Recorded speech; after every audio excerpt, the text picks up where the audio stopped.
Hello दोस्तों, कैसे हैं आप लोग। आई होप आप सभी लोग अच्छे होंगे। तो सभी को मेरी तरफ से गुड मॉर्निंग। ठीक है, और जल्दी से आ जाओ। अब हम लोग 2024 का 2014 का पेपर सॉल्व करेंगे। ठीक है, इससे पहले हम लोगों ने 2013 का पेपर सॉल्व कर लिया है। ठीक है, जितना भी इम्पोर्टेंट उसमें चीज़ें थी उसको बता दिया। अब देखो, कंपैरिजन बिटवीन 2014 आप लोगों को देखना है। ठीक है, जो भी थीम आप लोगों को 2013 के पेपर सॉल्व करने के टाइम दिखी थी, ठीक है, और अगर वही इसमें दिख रही हैं, मतलब कुछ रिपीटेड होंगी, तो वो आप लोग को दिख रही हैं, तो उसको एक अलग पेज पे जैसे मैंने आप लोगों को बताया था वैसे आप लोग नोट कर लेना। ठीक है, और उनके बारे में शॉर्ट नोट्स आप लोगों को बनाना है, जो कि एग्जाम हॉल से पहले जाते टाइम सॉल्व करना है। उसके बाद मैं इससे पहले जो पेपर लेके आई थी उसमें मैंने सॉल्व करके रखा था। ठीक है, और आंसर भी आप लोगों को दिख रहा था, तो उसमें आप लोगों को दिमाग नहीं लगाना पड़ रहा था। पर ये पेपर मैं क्वेश्चन पेपर ऐसे ही ब्लैंक लेके आई हूँ। मैं आप लोगों को सॉल्व करने के साथ साथ बताती भी जाऊंगी कि कैसे सॉल्व करना है। ठीक है, और क्या इसका आंसर है। लेकिन इससे पहले आप लोगों को खुद एक बार इसको अटेम्प्ट करना चाहिए। ठीक है, क्योंकि दिमाग आप लोगों का तभी चलेगा। इस वजह से मैंने इसको सॉल्व नहीं किया है। मैं क्वेश्चन पढ़ती जाऊंगी, आप लोगों के सामने सब चीज़ क्लियर है। उस दिन ब्लर भी था सब चीज़ें। ठीक है, मतलब ब्लर दिखाई दे रही थी चीज़ें, आज सब आप लोगों को क्लियर दिख रहा है। आप लोग खुद आंसर देने की कोशिश करना कमेंट बॉक्स में, क्वेश्चन नंबर 1, क्वेश्चन नंबर 2 इस तरह लिख लिख के। ठीक है, और बाकी हम जो बताते जाएंगे तो आप लोग सुनते भी जाइएगा। ठीक है, तो अब हम लोग अपने फर्स्ट क्वेश्चन से शुरू करते हैं। क्वेश्चन क्या है कि गन्ना उत्पादन के लिए एक व्यवहारिक उपागम का, देखो ये 2014 का पहला क्वेश्चन है। ठीक है, अब हम लोग पर डे, ठीक है, इसी तरह पेपर सॉल्व करेंगे। जितना हम लोग कर सकते हैं एक दिन में उसी तरह करेंगे, और जितना एक दिन में हो सकता है उतना करके नेक्स्ट डे पे पढ़ नेक्स्ट पेपर पर बढ़ जाएंगे। तो मैक्सिमम इसी के आज के दिन करने की कोशिश करेंगे। जब मैं बोलूँगी कि आज रह गया है और मुझे इसको कल कंप्लीट करवाना है, तभी उसका कल समझना। ठीक है, वरना आप समझ लो कि कल 2015 का आएगा। ठीक है, तो जल्दी जल्दी, ठीक है, सबसे पहले इंपॉर्टेंट क्वेश्चन को निपटा लेते हैं। ठीक है, पहला क्वेश्चन क्या है कि गन्ना, देखो गन्ने की अगर हम लोग बात करें तो गन्ना तो आप लोगों को वैसे भी इसके ऊपर शॉर्ट नोट्स आप लोगों के बने होने चाहिए, क्योंकि पिछले एक साल के करंट अफेयर में खूब न्यूज़ में रहा है और गन्ना हम लोगों की इंपॉर्टेंट क्रॉप्स है। ठीक है, तो इसके बारे में आप पहले ही आप लोगों को बता दे रहे हैं, एक शॉर्ट नोट्स बना के रख लेना। क्या क्या शॉर्ट नोट्स में होना चाहिए, ये क्रॉप कौन सी है, क्लाइमेट में कहाँ उगता है, ठीक है, और क्यों ये इंपॉर्टेंट है, बस इतना है। ठीक है, तो क्वेश्चन नंबर 1, गन्ना उत्पादन के एक व्यवहारिक उपागम का, जिसे धारणीय गन्ना उपक्रमण के रूप में जाना जाता है, इसका क्या महत्व है। ठीक है, मतलब अगर इंग्लिश मीडियम वाले बच्चे देख रहे हैं तो फिर उनके लिए मैं बोले दे रही हूँ, what are the significance of a party of are the practical approach to sugar cane production known as sustainable sugar cane initiative. ठीक है, तो ये इसके क्वेश्चन आप लोगों को अब समझ में आ चुका होगा। ठीक है, तो ऑप्शन 1 क्या बोल रहा है। ठीक है, तो इसमें ऑप्शन 1 क्या है, कृषि की पारंपरिक पद्धति की तुलना में इसमें बीज की लागत बहुत कम होती है।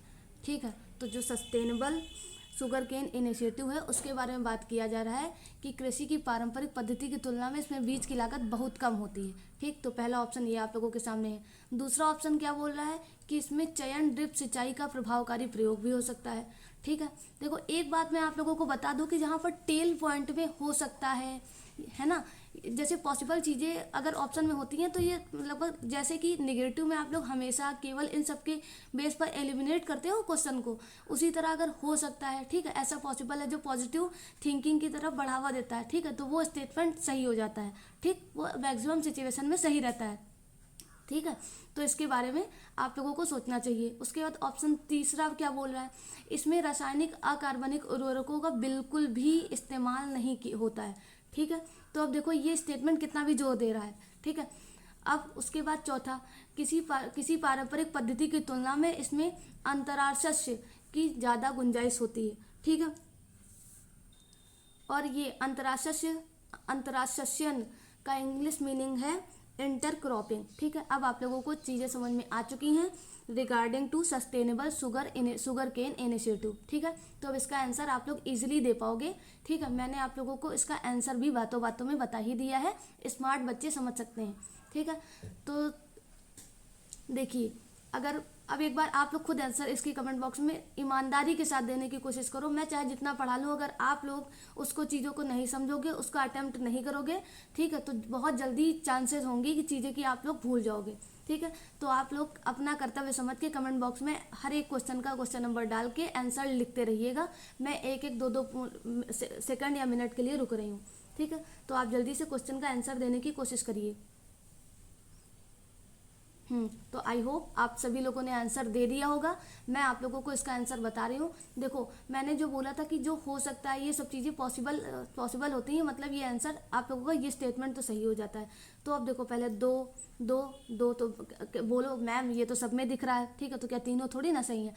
लेकिन मैंने आप लोगों को बातों बातों में एक चीज़ और भी बताई कि बिल्कुल भी इस्तेमाल नहीं किया जा सकता है, ठीक है। अब ये बात तो ये स्टेटमेंट तो गलत ही हो जाता है, ठीक है। ये अपने आप में एक बहुत ज़्यादा जोर देने वाला स्टेटमेंट है। तो अब देखो 3 3 3 एलिमिनेट करो।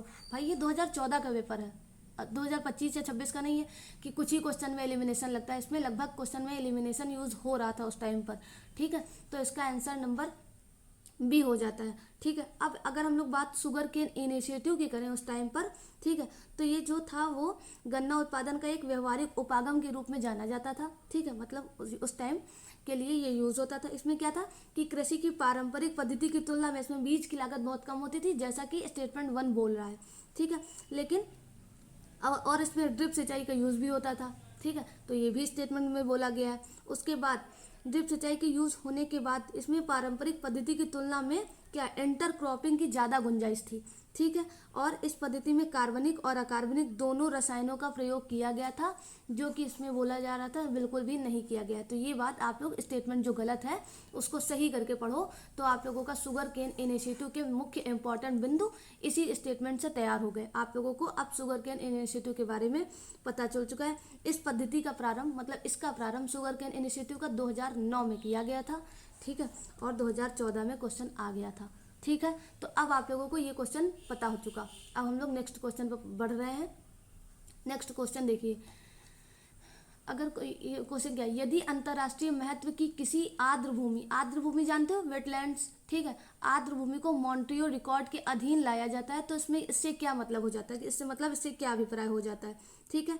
If a wetland of international importance is brought under the Montreux record, what does it imply, ठीक है, व्हाट डज इट इम्प्लाई, ठीक है, इम्पटी नहीं इम्प्लाई, ठीक है।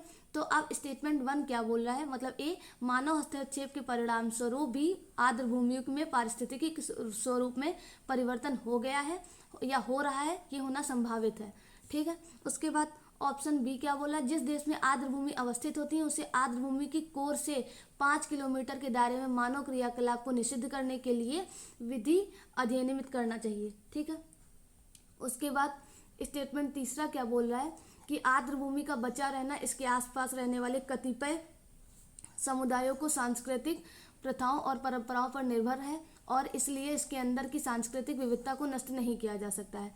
ऑप्शन डी क्या है, इसे विश्व विरासत स्थल के रूप में स्थिति प्रदान की जाती है, ठीक है। तो इसका आंसर आप लोग अब कमेंट बॉक्स में देने की कोशिश करिए, ठीक है, रिगार्डिंग टू वेटलैंड्स, ठीक।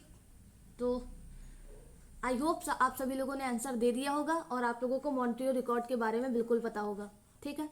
तो इसका आंसर ऑप्शन ए है, ठीक है, क्योंकि मॉन्ट्रियो रिकॉर्ड क्या है, मानव हस्तक्षेप के परिणाम स्वरूप आर्द्र भूमि में पारिस्थितिक स्वरूप में परिवर्तन हो गया है या हो रहा है, ये होना संभावित होता है, ठीक है। तो ये आंसर इसका सही हो जाता है।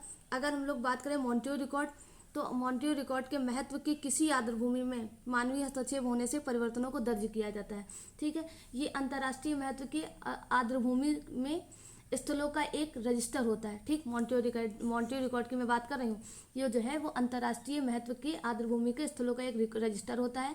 ये तकनीकी विकास, प्रदूषण या अन्य, ठीक है, मानव हस्तक्षेप के कारण पारिस्थितिकी, ठीक है, चरित्र में होने वाले परिवर्तनों को पंजीकृत करता है, ठीक है। तो ये आप लोगों को पता चल चुका होगा।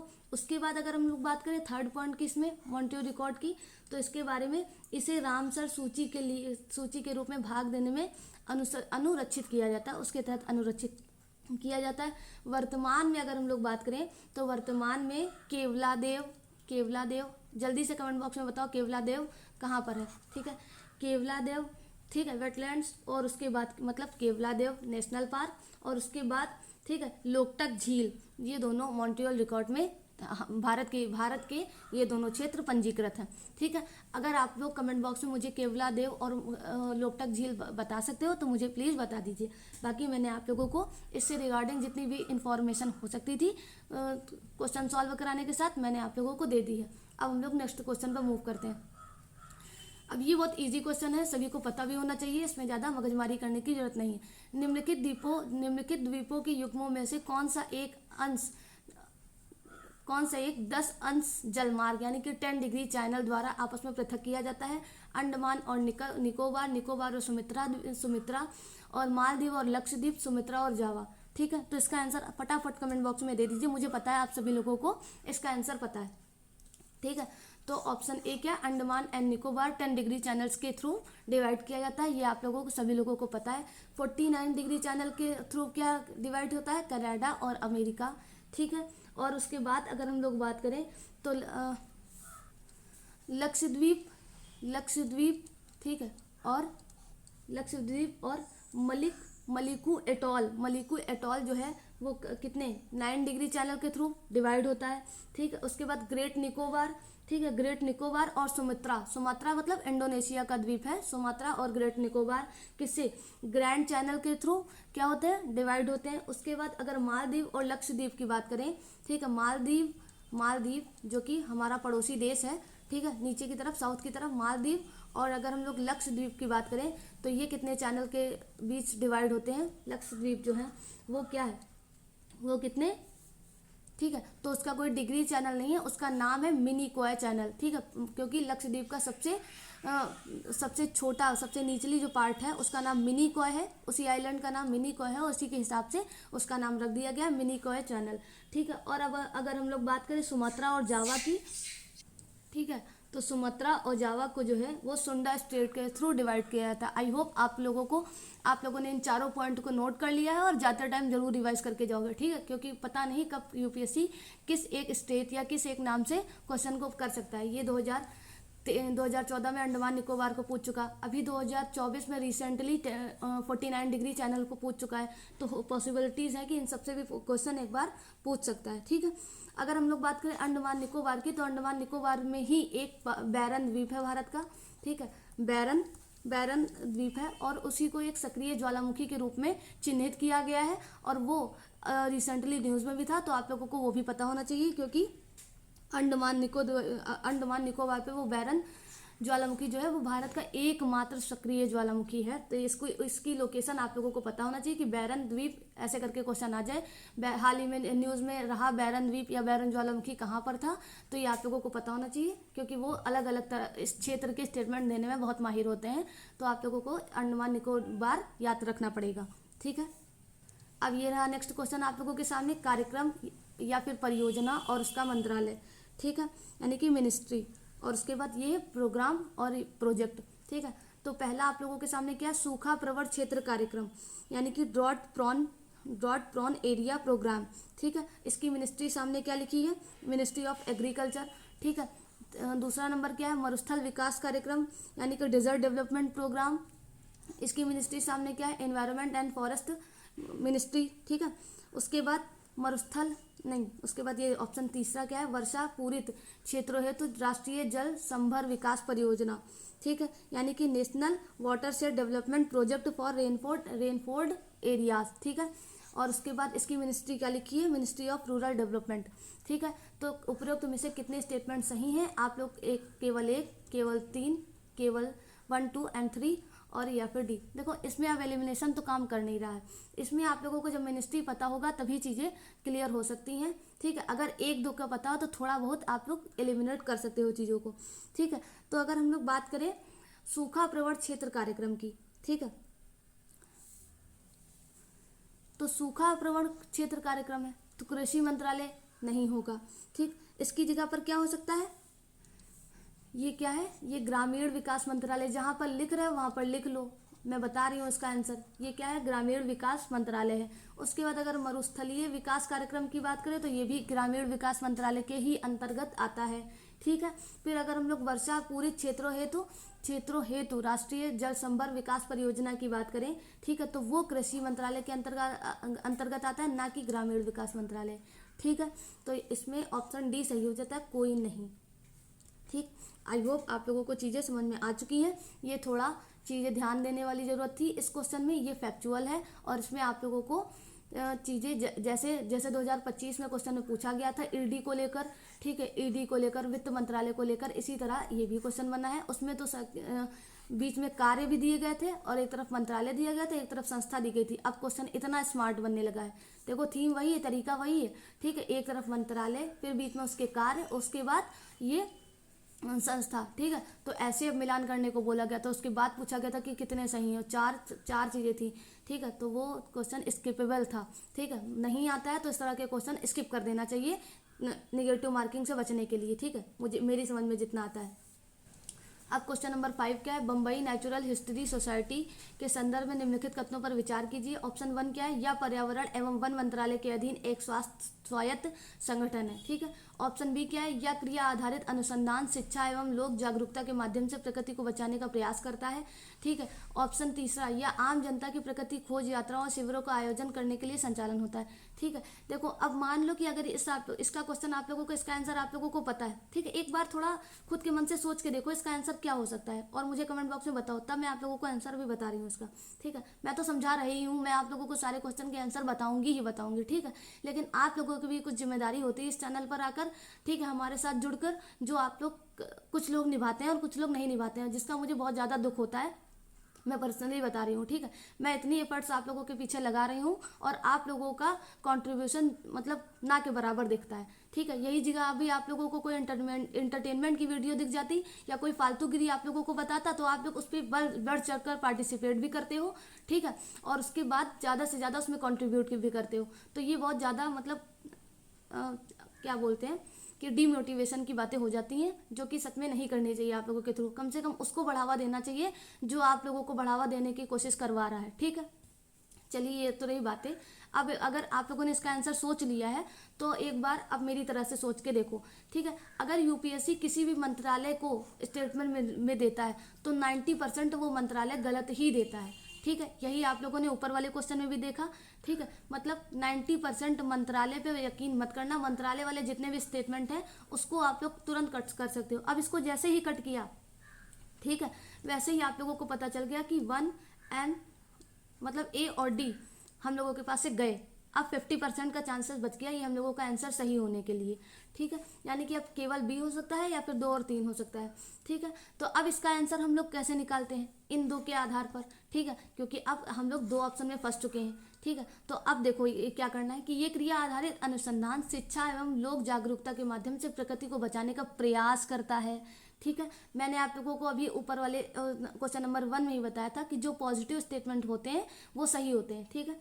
और उसके बाद यह आम जनता के लिए प्रकृति खोज यात्राओं और शिविरों का आयोजन संचालन करता है, तो ये बात भी सही हो जाती है, मतलब इसमें कोई भी नेगेटिव थिंग्स नहीं है। तो एक ऑप्शन नंबर सी। अगर आप लोगों को इसका आंसर एग्जैक्ट पता है तो कोई दिक्कत होती ही नहीं है। मैं आप लोगों को उस रोस्ट कंडीशन के लिए भी तैयार कर रही हूँ जब आप लोगों को आंसर नहीं पते होते हैं, ठीक, मतलब नहीं पता होता ठीक है, पते नहीं पता ठीक है।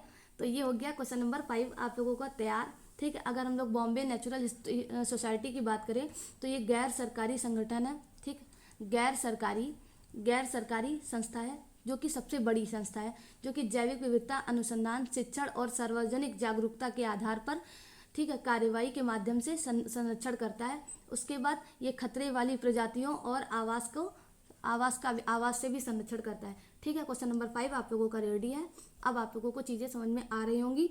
आई होप आप लोग क्वेश्चन सॉल्व करने के तरीके से भी थोड़ा थोड़ा धीरे धीरे अवगत हो रहे होंगे और इम्प्रूवमेंट खुद में महसूस कर रहे होंगे, ठीक है। अब क्वेश्चन नंबर 6 आप लोगों के सामने क्या है, भूमंडलीय पर्यावरण सुरक्षा, ठीक है,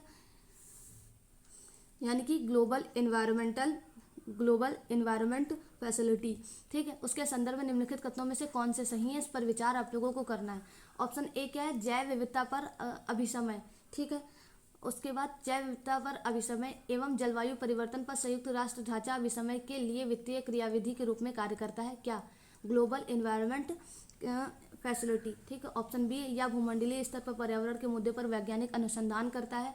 ऑप्शन सी, या OECD के अधीन एक अभिकरण है जो अल्प विकसित देशों को उनके पर्यावरण की सुरक्षा के विशिष्ट उद्देश्य से प्रौद्योगिकी और निधियों का अंतरण सुकर बनाता है, या फिर ए और बी दोनों, ठीक है। तो इसका आंसर एक बार खुद सोच के देखो क्या है इसका आंसर, ठीक है।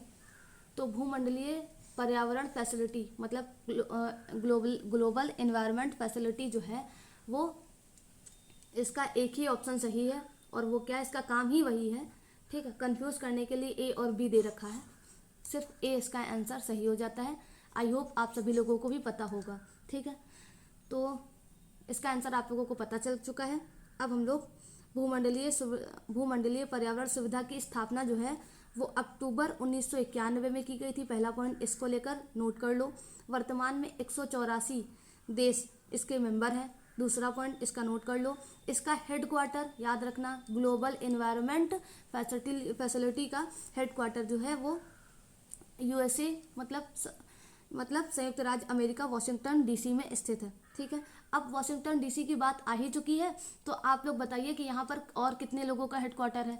ऑप्शन में मैं आप लोगों को बोले दे रही हूँ, IMF, वर्ल्ड बैंक, ठीक है, वर्ल्ड बैंक, उसके बाद WTO, ठीक है, और उसके बाद ये आप लोगों ने अभी भूमंडलीय पर्यावरण सुविधा तो पढ़ ही रखी है। अब इन तीनों में से बताओ कितने का हेडक्वार्टर वाशिंगटन DC में। बहुत इजी क्वेश्चन है, सभी लोगों को आई होप पता ही होगा, पर आप लोगों के पास UPSC जैसे ही ऑप्शन में रखनी है। ये ऑप्शन आप लोगों के सामने इस क्वेश्चन के रिगार्डिंग दिए गए हैं, केवल 1 और 2, ठीक है, केवल 3, 2 और 3, या 1 और 2 और 3। मुझे ऑप्शन भी सामने मिल गया और क्वेश्चन ये मेरा है। इन तीनों में से कितने का हेडक्वार्टर वाशिंगटन DC में है, मेरे द्वारा बनाया गया लेटेस्ट क्वेश्चन आप लोगों के सामने ये रहा। जल्दी से इसको अटेम्प्ट करके क्वेश्चन आंसर देने की कोशिश करना, ठीक है। आप लोगों को बहुत ज़्यादा चीज़ें इम्प्रूवमेंट महसूस हो ही रही होंगी, मतलब मुझे आप लोगों को पढ़ाते बहुत अच्छा लगता है, पर्सनली मैं बता रही हूँ, ठीक है, ठीक है। अब हम लोग नेक्स्ट क्वेश्चन पर आते हैं। तो 6 नंबर मैंने पढ़ लिया हम लोगों ने, अब 7 नंबर की बात करते हैं। देखो, सौर शक्ति उत्पादन के लिए प्रौद्योगिकी के संदर्भ में निम्नलिखित तथ्यों पर विचार कीजिए। प्रौद्योगिकी मतलब टेक्नोलॉजियों के। पहला क्या है, प्रकाश वोल्टीय प्रक्रिया। एक प्रकाश वोल्टीय प्रक्रिया क्या होती है,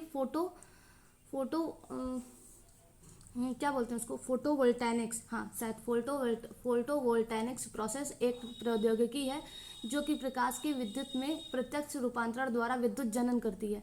जबकि सौर तापीय प्रक्रिया, ठीक है, सौर तापीय प्रक्रिया, ठीक है। अब सौर तापीय प्रक्रिया को इंग्लिश में क्या बोलते हैं, सोलर थर्मल। सोलर थर्मल एक प्रौद्योगिकी है जो सूर्य की किरणों का उपयोग ताप जनित करने के लिए करती है, जिसका उपयोग विद्युत जनन प्रक्रिया के रूप में किया जाता है, ठीक है। अब अगर हम लोग बात करें दूसरा और तीसरा का, प्रकाश वोल्टीय प्रक्रिया प्रत्यावर्ती धारा AC, और जबकि सौर तापीय प्रक्रिया दिष्ट धारा यानी कि DC का जनन करती है। ऑप्शन सी, भारत के पास सौर तापीय प्रौद्योगिकी के लिए विनिर्माण आधारित किंतु प्रकाश वोल्टीय प्रौद्योगिकी के लिए नहीं है, ठीक है। तो ये आप लोगों को आंसर इसका देना है, जल्दी से इसका आंसर दीजिए। जितना कुछ सोच पा रहे हो उस हिसाब से दो, गलत दो या सही दो, उससे कोई डजंट मैटर। सिर्फ आप लोगों का कोशिश करना ही अनिवार्य है, प्रयास से ही सब कुछ होता है, रिजल्ट एक बार में नहीं दिखते हैं, ठीक है। तो इसका आंसर आप लोगों को मैं बता दूं, इसका आंसर केवल 1 है, ठीक है। तो अब केवल 1 इसका आंसर क्यों है, देखो पहली बात तो चीज़ें आप लोगों को प्रकाश वोल्टीय प्रक्रिया यानी कि फोटोवोल्टानिक्स और सोलर थर्मल के बारे में जो बताया गया प्रोसेस में वो सही है। यानी कि एक ऐसी टेक्नोलॉजी है जो कि प्रकाश के विद्युत में जो कि सोलर है, यानी कि सूर्य से जो ऊर्जा निकल रही है उसको डायरेक्ट जो है विद्युत में चेंज कर देती है, यानी कि प्रत्यक्ष रूपांतर द्वारा विद्युत जनन करती है। उसके बाद सोलर थर्मल क्या है कि एक प्रौद्योगिकी, एक ऐसी टेक्नोलॉजी है जो सूर्य की किरणों का उपयोग करके ताप जनित करने के लिए करती है, और इसका आगे विद्युत जनन प्रक्रिया में उपयोग किया जा सकता है। देखो, फोटोवोल्टेनिक्स तुरंत जो है क्या है, इलेक्ट्रिसिटी में चेंज कर देती है, लेकिन सोलर थर्मल क्या है, स्टोर भी कर सकते हैं। तो ये इसमें जो है वो सही लिखा है। लेकिन अगर हम लोग बात AC और DC के करें तो इतना फैक्चुअल क्वेश्चन आप लोगों को लगता है, थोड़ा सा दिमाग लगाओ, इतना फैक्चुअल स्टेटमेंट जो है वो UPSC सही दे सकता है, ठीक है। मुझे तो नहीं लगता UPSC इतना अच्छा हो चुका है। तो आप लोग थोड़ा जब एग्जाम में वहाँ सॉल्व करना क्वेश्चन, तो जब ज़्यादा आप लोगों को फैक्चुअल चीज़ें स्टेटमेंट में दे रखी हो ना, तो थोड़ा अपना एक अलग लॉजिक लगाना, थोड़ा समझना कि जो फैक्ट होते हैं यूपीएससी के द्वारा दिए गए वो मैक्सिमम गलत होते हैं, ठीक है, मैक्सिमम गलत होते हैं। मैंने ये नहीं बोला कि सारे गलत होते हैं, ठीक है। तो अपना यूज़ करना, नहीं आता होगा तो रिस्क का इस्तेमाल करना, अगर क्वेश्चन करने हैं, सही करने हैं तो, ठीक है। तो जैसे ही मैंने आप लोगों को बताया कि 2 गलत हो सकता है, ठीक, अकॉर्डिंग टू यूपीएससी की जालसाजी, ठीक है, क्योंकि यूपीएससी इसी तरह के अपने क्वेश्चन के पैटर्न में जाल बिछाता रहता है फैक्ट डालकर, ठीक है, कि लोग हम पर विश्वास करें। भाई क्यों विश्वास करें, हम पेपर देने आए हैं, चूतिया थोड़ी ना है, मतलब बेवकूफ़ थोड़ी ना है। तो आप लोग स्किप कर सकते हो, मतलब मेरा मतलब ऐसा है कि आप लोग इतने फैक्ट देखकर कंफ्यूज मत हो, ठीक है। यूपीएससी क्वेश्चन को फंसाने के लिए फैक्ट रखते हैं अपने पास से बहुत ज़्यादा स्टेटमेंट में फैक्ट रखते हैं कि लोग हम पर बिलीव कर लें कि हम सही बोल रहे हैं, क्वेश्चन पर बिलीव कर लें, ठीक है। लेकिन अगर आप लोगों को वहाँ पर आता है तब तो बहुत अच्छी बात है, तब तो you are a smart, you are a unique, ठीक है। जब नहीं आता है, मतलब बहुत सारे क्वेश्चन ऐसे होते हैं जो बच्चे सिर्फ 40 क्वेश्चन करके उसके बाद उनको ज़्यादा करना होता है, तब तो 50% का रिस्क लोगे ही ना। तो रिस्क लेने के बेसिस पर मैं आप लोग को बताया हूँ कि जब रिस्क लेने का मन करे तो उसमें कितनी हाई पॉसिबिलिटीज़ है क्वेश्चन को सही करने के लिए, उसके बारे में आप लोगों को तैयार किया जाता है, ठीक है। तो ये गलत कर दो, ठीक, आप लोगों के 2 गए, ठीक, कोई नहीं, ऐसा हो नहीं सकता है, क्योंकि मैंने आप लोगों को पहले ही बता दिया है कि ऑप्शन 1 सही है, तो वो 1 सही है ओनली, बात खत्म, आंसर आप लोगों के सामने है, ठीक है। और ये जो स्टेटमेंट में एसी और डीसी दे रखा है, ये जस्ट अपोजिट कर दिया है उसने, ठीक है। प्रकाश वोल्टीय प्रक्रिया की धारा में डीसी का यूज होता है, जबकि क्या सोलर थर्मल में एसी का प्रयोग होता है, सिर्फ इतना उसने अपोजिट कर दिया। और ये तो बहुत ज़्यादा नॉर्मल सी चीज़ें हैं जो यूपीएससी के द्वारा की जाती हैं, ठीक है। क्वेश्चन नंबर 8, निम्नलिखित भाषाओं पर विचार कीजिए। गुजराती, कन्नड़, तेलुगु, उपरोक्त में से किसको या किनको सरकार के श्रेणी यानी कि क्लासिकी भाषाओं के में घोषित किया गया है, ठीक है। केवल एक और दो, केवल 3, केवल 2 और 3, केवल 1, 2 और 3, ठीक है। तो सभी को पता है, इसमें कोई ज़्यादा दिमाग लगाने की जरूरत नहीं कि जो गुजराती है वो हमारी शास्त्रीय लैंग्वेज नहीं है, ठीक है। तो एक गया, ठीक। अब 2 ऑप्शन आप लोगों के बचे हैं, ठीक है। केवल तेलुगु तो नहीं है क्योंकि इसके साथ कन्नड़ भी आंसर है, तो 2 और 3 आप लोगों के पास ये सही आंसर हो जाता है। तो इससे ज़्यादा कुछ आप लोगों को पता ही होगा। अगर हम लोग बात करें कि तमिल भाषा को 2004 में, संस्कृत भाषा को 2005 में, तेलुगु और कन्नड़ को वर्ष 2008 में, ठीक, 2008 में, ठीक है। और तथा मलयालम भाषा को 2013 और भारत सरकार द्वारा शास्त्रीय भाषा का दर्जा प्रदान किया गया था, ठीक है। और 11 मार्च 2014 को भारत सरकार ने उड़िया को भी एक शास्त्रीय भाषा का दर्जा दे रखा है। उड़िया भी अगर ऑप्शन में आ जाए तो वो सही है, ठीक है। उसके बाद अब कुल मिलाकर 6 शास्त्रीय भाषाएं हम लोगों के पास हो चुकी हैं। कौन कौन सी? कन्नड़, तेलुगु, मलयालम, तमिल, उड़िया, ठीक है। और एक और बताओ जल्दी से, संस्कृत, ठीक है। तो ये आप लोगों के पास 6 की लिस्ट भी हो गई। अब हम लोग नेक्स्ट क्वेश्चन पर मूव करते हैं, ठीक है। प्लीज़ यूपीएससी वालों कॉपीराइट मत कर देना, मैंने डायरेक्ट पेपर आप लोगों का यूज़ कर लिया है, मैं सिर्फ पढ़ाने के लिए यूज़ कर रही हूँ। आज मेरे पास ज़्यादा टाइम नहीं था तो मैं आप लोगों के लिए क्वेश्चन ऐसे ही लेकर चली आई हूँ, पेपर को उठा कर डायरेक्ट, ठीक है। चलिए अब हम लोग नेक्स्ट क्वेश्चन की मूव करते हैं। मतलब नेक्स्ट क्वेश्चन पढ़ते हैं। निम्नलिखित युग्मों पर विचार कीजिए। Dampa tiger reserve, Mizoram. कुमटी वन्यजीव अभ्यारण्य, सिक्किम। सरामती शिखर, नागालैंड। उपरोक्त में से कितने सही हैं? ऑप्शन में पूछा गया है केवल 1, 2 और 3, 1 और 3, 1, 2 और 3। सबसे फेवरेट टॉपिक यूपीएससी का है, आए दिन, मतलब हर साल आप लोगों को 2 से 3, 1 से 2 या फिर 2 से 3, मैक्सिमम 2 से 3 आप लोगों को नेशनल पार्क या वाइल्ड लाइफ सेंचुरी जो न्यूज़ में रहा होगा उससे आप लोगों को क्वेश्चन पूछे जाते हैं। इस बार भी पूछे जाएंगे, पिछली बार भी पूछे गए थे, हर बार तैयार रहिए, ठीक है। ये कोई बताने वाली चीज़ें नहीं है। तो इसके लिए ऑप्शन सी आप लोगों का सही आंसर है। आई होप आप सभी लोगों ने अटेम्प्ट किया है कमेंट बॉक्स में। जब मैं आप लोगों को शाम को सारे कमेंट देखूंगी तो मुझे पता चल जाएगा कितने अच्छे बच्चे हैं, ठीक है। फिर उसी तरह से मेरा मेहनत करने का भी मन करता है। जब आप लोग उस तरह से अटेम्प्ट नहीं करते हैं, मतलब मेरे द्वारा बताई गई चीज़ों को अटेम्प्ट नहीं करते, फिर मेरा ही मन हट जाता है कि ठीक है जैसे मन करे वैसे पढ़ा दो, है ना। तो मेरा ये है कि मुझे तो कोशिश करनी है, एक लाइन है, ठीक है, उससे ज़्यादा अच्छा ही पढ़ाने का मैं कोशिश करती हूँ, अपना बेस्ट देने की कोशिश करती हूँ। मैं ख़राब कभी नहीं पढ़ा सकती, क्योंकि आप लोगों के साथ, आप लोगों का मेरे साथ फ्यूचर जुड़ा है, ठीक है। अगर मैं आप लोगों को कभी भी कुछ, भगवान तो हूँ नहीं, अगर मुझसे कुछ गलत निकल गया, ठीक है, तो उसके लिए तो माफ़ी है ही, ठीक है। लेकिन अगर मैं अपने आप को बेस्ट देने की कोशिश करती हूँ कि आप लोगों का कहीं भी कुछ भी गलत ना हो, एग्जाम हॉल में भी नहीं, ठीक है, मेरे द्वारा पढ़ाई गई चीज़ों में भी गलत ना हो, ठीक है। तो इस तरह आप लोग भी कोशिश किया करिए, मुझे बहुत खुशी होगी। मैं आप लोगों को आज आज सेशन में 2-3 बार ये सारी चीज़ें बोल चुकी हूँ, ठीक है, तो उसके लिए सॉरी, ठीक है। अब इसमें आंसर क्या है, इसमें आंसर आप लोगों का ऑप्शन सी सही हो जाता है, 1 और 3, ठीक। यानी कि दंपा टाइगर रिजर्व जो है वो मिजोरम में है और सरामती नागालैंड में। लेकिन अब 2 क्यों नहीं सही है, ठीक है, क्योंकि ये सिक्किम में नहीं, त्रिपुरा में है, ठीक है। तो अब लिस्ट लिख लेना, ठीक। हम लोग नेक्स्ट क्वेश्चन पर आते हैं। आज वैसे भी टाइम हो गया, लग रहा है बहुत धीमी स्पीड से हम लोग पढ़ रहे हैं, लेकिन देखो, जितना मेरा ये है कि जितना ही पढ़ो उतना अच्छा पढ़ो। अगर हम लोग आप लोगों को ऐसे ही क्वेश्चन पढ़ के चले जाएंगे बिना आप लोगों के समझाए, तो आप लोगों को क्या इसमें इंप्रूवमेंट होगी, कोई इंप्रूवमेंट नहीं होगी। हम लोग जो पर्सनली भी सॉल्व करते हैं क्वेश्चन, तो उसमें टाइम लगता ही लगता है ना। तो इसी तरह यहाँ पे भी लगा रहे हैं, जितने सॉल्व कर सकते हैं वहाँ करेंगे, ठीक है। क्वेश्चन वीडियो को ज़्यादा लंबा इसलिए नहीं करूँगी क्योंकि नहीं टाइम मिला तो कल सॉल्व करा दूंगी। अगर ज़्यादा लंबा कर दिया तो लोग वैसे भी देखने से डरते हैं, ठीक है। और मैं ये नहीं चाहती कि वीडियो कोई देखे ना, जितना देखे उसमें कम से कम उतना ही तो उसका भला हो। और आप लोगों का भी काम है, प्लीज़ उसको लाइक एंड शेयर जरूर करिएगा, जिससे आप लोगों के साथ साथ बहुत सारे बच्चों का भी भला हो सके, ठीक है। और जितने भी नए लोग आए हो वो चैनल को सब्सक्राइब कर लेना, ठीक है, जिससे आप लोग हमारे साथ एक नई जर्नी में जुड़ सको, ठीक है। अब क्वेश्चन नंबर 10 क्या है, वेटलैंड्स इंटरनेशनल नामक संरक्षण संगठन के संदर्भ में निम्नलिखित कथनों में से कौन सा सही है, ठीक है। यानी कि which reference to conservation organisation called wetlands international, which of the following statement is correct, ठीक है, इज आर करेक्ट। ऑप्शन 1 क्या है, यह रामसर अभिसमय के हस्ताक्षरकर्ता देशों द्वारा बनाया गया एक अंतः सरकारी संगठन है, ठीक है। यानी कि it is an intergovernmental organisation formed by the countries which are the signatories of the Ramsar convention, ठीक है।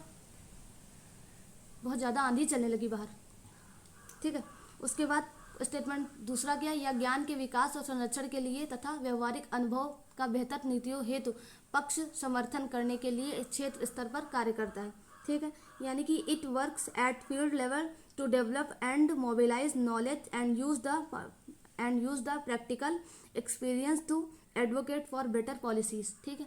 तो इसका आंसर आप लोग अब देने की कोशिश करो। आई होप मैंने कोशिश किया है कि इसमें दोनों मीडियम के एस्पायरेंट्स अच्छे से पार्टिसिपेट कर पाएँ, उन दोनों में से किसी को दिक्कत नहीं होनी चाहिए, ठीक है। और वैसे तो ये स्पेशली मेरे द्वारा हिंदी मीडियम के बच्चों के लिए शुरू किया गया प्रयास है, लेकिन आप लोग दोनों लोग समझिए कि इसमें दिक्कत किसी को भी नहीं होगी। केवल एक, केवल दो, एक दो दोनों, या फिर ना तो एक ना तो दोनों, ठीक है। तो आप लोगों ने देखो तुरंत इसको स्किप कर देना चाहिए था।